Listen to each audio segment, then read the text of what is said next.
దేవుని బిడ్డలారా, ఈ దినము మత్తయి సువార్త 6వ అధ్యాయము 33వ వచనాన్ని ధ్యానిద్దాం. కాబట్టి మీరు ఆయన రాజ్యమును నీతిని మొదట వెతుకుడి, అప్పుడు అవన్నీ మీకు అనుగ్రహింపబడును. దేవునికి మహిమ కలుగును గాక. దేవుని బిడ్డలారా, వాక్యం సెలవిస్తూ ఉంది. యేసు ప్రభు తెలియజేస్తూ ఉన్నాడు, నిజముగా మన అవసరతలు ఎప్పుడు తీర్చబడతాయి. మన అవసరతలు ఏ విధంగా తీర్చబడతాయో యేసు ప్రభు తెలియజేస్తూ ఉన్నాడు. కాబట్టి మీరు ఆయన రాజ్యమును నీతిని మొదట వెతుకుడి, అప్పుడు అవన్నీ మీకు అనుగ్రహింపబడును.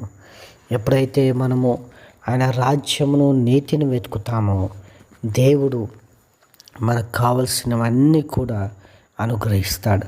బైబిల్ ఏమంటుందంటే 32వ వచనంలో, ఇవన్నీ మీకు కావాలని మీ పరలోకపు తండ్రికి తెలియను అని వాక్యం సెలవిస్తూ ఉంది.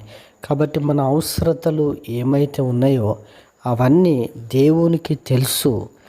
దేవునికి ముందే మన విషయంలో మనకి ఏది అవసరమో తెలుసు. కాబట్టి మనము దేని గురించి కూడా చింతించకుండా దేవుని రాజ్యాన్ని నీతిని వెతికినప్పుడు అవన్నీ కూడా, మన అవసరతలన్నీ కూడా తీర్చబడతాయి అని వాక్యము సెలవిస్తూ ఉంది. కాబట్టి దేని గురించి కూడా బాధపడకుండా, చింతపడకుండా, అయ్యో ఇది లేదు అని మనం వేదన పడకుండా, మనం చేయాల్సిన మొదటి పని ఏంటంటే దేవుని రాజ్యం నీతిని వెతకాలి.